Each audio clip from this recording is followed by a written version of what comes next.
Doctor Tahira रुबाब साहिबा, मुझे ये बताइएगा कि को एजुकेशन कितनी इम्पोर्टेंट है आज के इस दौर में, 2025 में हम रह रहे हैं, और एआई में चाइना अमेरिका कहाँ पहुंच चुके हैं, दुनिया कहाँ जा चुकी है, और वहाँ पे हम क्या कर रहे हैं कि बच्चों को हमने अलग स्कूल में भेजना है, एक गर्ल्स कैंपस में। वेरी गुड, बहुत अच्छी बात है। देखिए, आपके घर का कल्चर, रिलीजियस चीज़ें वो सब अपनी है, लेकिन क्या आप अपनी बच्ची को तैयार कर रहे हैं कि कल की आने वाली दुनिया में वो इस काबिल हो कि एक मर्द से बात कर सके? ये मेरा सवाल है, क्योंकि हमारे बचपन में भी ऐसा होता था, और उससे पहले तो सवाल ही नहीं होता था कि लड़कियों को, लड़कों को उनकी दुनिया ही अलग रखी जाती है। क्योंकि मैं जब मीडिया में आई, so I learn so many things from my job, और मुझे इंटरेक्ट करना आया। लेकिन वो बच्चियाँ जो कि हाउसवाइफ ही रहती हैं, जो जॉब नहीं करती हैं, या जो हमेशा से जिनका लड़कों से कभी इंटरेक्शन ही नहीं रहता, मैंने देखा है कि उनको बात करना शायद बहुत मुश्किल पेश आती है मर्दों के साथ। आपको नहीं पता आपको अपने शौहर से कैसे बात करनी है, आपको मर्दों की नफ्सियात की ही अंडरस्टैंडिंग नहीं है, आपको अपने ससुर का, अपने देवर से बात करनी आपको नहीं आती है। तो जो ये एक कम्युनिकेशन का ये जो गैप समझ लें, लैक समझ लें कि हमने दुनिया ही लड़कियों की अलग कर दी, और अभी भी बहुत सारे पेरेंट्स ये प्रेफर करते हैं कि बच्चियां जो हैं वो कोएड स्कूल में मत पढ़ें। क्या हम उनको प्रिपेयर कर रहे हैं आने वाली दुनिया के लिए? बहुत इंपॉर्टेंट आपने बात की है नबिहा। नबिहा, ये बिल्कुल वैसी है जैसे मैं अभी लड़कों के बारे में ये बात कर रही थी कि जब आपने लड़की को एज पार्टनर, एज स्पाउस का रिलेशनशिप देखा नहीं है ना, तो फिर आप उसके साथ इंटरेक्ट कैसे करेंगे, आप उसको डील कैसे करेंगे, आपको नहीं पता। इसलिए आप यू मेक मिस्टेक्स। आप उसको अपनी बीवी, अपनी माँ की तरह या अपनी बहन की तरह डील करते हैं, और बीवी की ज़रूरियात मुख्तलिफ होती हैं माँ और बहन से, ठीक है। Then same goes for the girls, जो कि जैसे आपने कहा कि अब एजुकेशन जो है वो बड़ी इंपॉर्टेंट है, क्योंकि ये आपको बहुत सारे, अब अक्सर पेरेंट्स को ये लगता है कि शायद बच्चे ख़राब हो जाते हैं को एजुकेशन के अंदर, which I think so it's a wrong concept कि बच्चे ख़राब हो जाते हैं। हाँ, आपने अगर उनकी ट्रेनिंग बहुत अच्छी की हुई है, जो कि आपकी जिम्मेदारी है, तो बच्चे कहीं पे भी कभी नहीं ख़राब होते। बच्चे अमेरिका जाके भी नहीं ख़राब होते, वहाँ पे भी क्लब्स में नहीं जाते। तो बात ये कि आपने तरबियत कैसे की है। अब आप अपनी तरबियत को कभी क्वेश्चन नहीं करेंगे, आप अपने बच्चे के बिगड़ने के ऊपर सवाल करेंगे। तो ये बहुत इंपॉर्टेंट है कि आप बच्चियां या बच्चे दोनों ही जो हैं वो आप देखेंगे कि उन बच्चों में जो कि को एजुकेशंस में पढ़ते हैं, उनकी पर्सनैलिटी बहुत डिफरेंट होती है। उनका आपको जो है फ्रस्ट्रेशन बहुत कम नजर आएगी।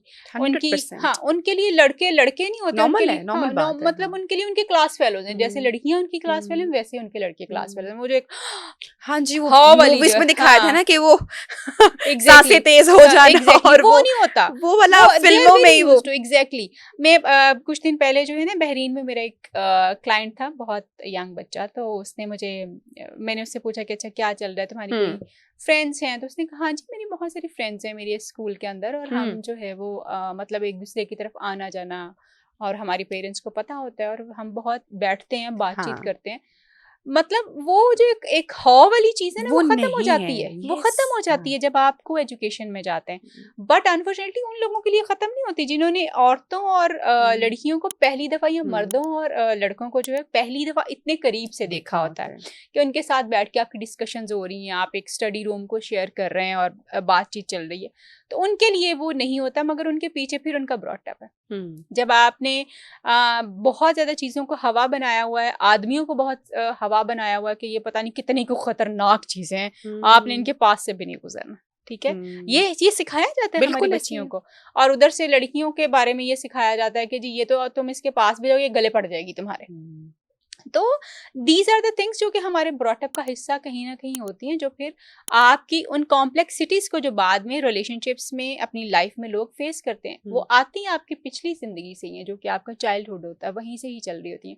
सो को एजुकेशन मैं ये समझती हूँ कि आपको एक बेटर अंडरस्टैंडिंग देती है अबाउट ऑपोजिट जेंडर। बहुत बेटर अंडरस्टैंडिंग इसलिए देती है कि आपके अंदर से वो एक जो खौफ होता है ना कि ये आदमी है, ये औरत है। मतलब आपको अपनी बाउंड्रीज बड़े अच्छे तरीके से पता चल जाती हैं। आपको पता होता है कि मेरा ये दायरा कार है। आप देखिए उन बच्चों को, उनको बड़े अच्छे तरीके से पता होता है कि उनकी लिमिटेशंस जो हैं वो क्या हैं, और उन्होंने किन लिमिट्स में बैठ के अपने जो उनके लड़के क्लास फेलोज हैं या लड़कियां क्लास फेलोज हैं उनके साथ बातचीत करनी है या कुछ होना है। आप देखिए इवन हमारे टाइम के ऊपर भी जब हम लोग यूनिवर्सिटीज़ में पढ़ते थे तो हमारे क्लास फेलोज के साथ कभी भी हमें ये नहीं लगा था कि ओहो ये तो पता नहीं क्या एक अजीब सी डिफरेंट मखलूक जो है वो आ गए। हम उनके साथ कंफर्टेबल होते थे क्योंकि वो हमारे क्लास फेलोज होते थे, वो हमें अपने ही जैसे लग रहे होते थे, दे वर नॉट मच डिफरेंट। तो ये बहुत ज़रूरी है बेसिकली, क्योंकि आपकी अंडरस्टैंडिंग डेवलप होती है इन चीज़ों से कि औरत को कैसे डील करते हैं, मर्द को कैसे डील करते हैं। विच इज़ वाई मैं समझती ये हूँ कि हम लेटरल एज में भी जाके बहुत सारे कॉम्प्लेक्स जिसमें आप देखें ना, जब आप अपनी सर्च को देखेंगे, इंटरनेट ट्रेंड्स को जब आप देखते हैं तो सबसे ज़्यादा सवाल कौन से सर्च किए जाते हैं? आदमियों को कैसे डील करना है और औरतों को कैसे डील करना है, ये सबसे ज़्यादा सर्च करने वाले ये आप अपने घर का भी इन्वायरमेंट इस तरह का रख सकते हैं कि आप उनकी तरबियत और बच्चों को ग्रूम कर सकते हैं। बहन भाई है, मुझे एक बड़ी नई बात सुनने को मिली। एक मेरी कॉलीग ने मुझे बताया कि उनके बच्चे ग्रोइंग एज में ये बड़े हैं, बेटी शायद गालिबन 8-9 साल की और बेटा शायद 13-14 साल के है। तो मैंने फर्स्ट टाइम किसी खातून से ये बात सुनी, मुझे थोड़ी सी डिफरेंट भी लगी, बट देन आई थिंक कि नहीं ये अच्छा काम कर रही हैं। उनका मैंने अपने बेटे को हर लिहाज से ग्रूम किया है और उसको बताया है कि जो ख़वातीन है उनकी फर्टिलिटी जो है वो किस तरह से होती है और मंथली साइकिल बच्चियों का क्या होता है। मैंने कहा तुमने बताया? कहती है हाँ मैंने इसलिए बताया है क्योंकि उसकी बहन भी है एक। हाँ बिल्कुल। और उसकी बहन है और कल को वो यूनिवर्सिटी में जाएगा, वहां पे लड़कियां होंगी। हाँ। तो वो घर से किसी तरह के वो शेम ना अपनी बहन को करे ना अपने साथ पढ़ने वाली स्टूडेंट्स को करे। तो ये कोई ऐसी चीज नहीं है। एक देखिए कुदरती निजाम हम छुपा रहे हैं दुनिया से। बिल्कुल हम एजुकेट नहीं कर रहे और हम करें ये बात कर। एग्जैक्टली। मैं आपको बता रही हूँ कि 2 दिन पहले जो मेरे यूनिवर्सिटी में लेक्चर था, बच्चियों के साथ था, सिर्फ बच्चियों के साथ था वो। हालांकि वो को एजुकेशन ही है, लेकिन वो बच्चियों के साथ था। तो इवन बच्चियां अपने पीरियड्स के बारे में बात करने के लिए कंफर्टेबल नहीं थी कि मतलब ये तो हमारी चीज़ है ना यार, हमसे ताल्लुक़ रखती है, बड़ी हमारी इंपॉर्टेंट चीज़ है हमारी ज़िंदगी की। मतलब हमारी बच्चियां इस चीज़ के बारे में बात करने में भी कंफर्टेबल नहीं है। आप ये देखें कि कोई औरत जो है, मैं समझती हूँ कि इन चीज़ों के ऊपर बात करना बड़ा ज़रूरी है। कोई औरत अनमैरिड जो है, आज उसको लोअर एब्डोमेन में पेन होना शुरू हो जाए, उसको कोई सिस्ट बन जाए, आप उसको गायनेकोलॉजिस्ट के पास लेके जाएंगे? इतने इश्यूज बन जाते हैं कि जी उस बच्ची के ऊपर अजीबोगरीब किस्म के सवालात उठना शुरू हो जाते हैं। उस बच्ची को जी आप अजीब नजरों से देखना शुरू कर देते हैं। उसके पीरियड्स मिस हो जाएं तो आप उसको एक क्वेश्चन बनाना शुरू कर देते हैं। आपने इतना डर और खौफ उसके अंदर डाला हुआ कि that she can not talk about the things. इसी तरह से जो है लड़का जो है, अगर वो किसी भी सेक्सुअल प्रॉब्लम में से या किसी कॉम्प्लेक्सिटी में से गुजर रहा है तो वो नहीं बात कर सकता, अपने फ्रेंड्स से भी नहीं कर सकता उतनी आसानी से, ना ही अपने अब्बा ने ऐसा कोई माहौल दिया हुआ है कि जहाँ पे बेटा अपने बाप से जाके बड़े आराम से अपनी कोई कॉम्प्लेक्सिटी या कोई सवाल उसके दिमाग में आ रहा है वो कर ले। ठीक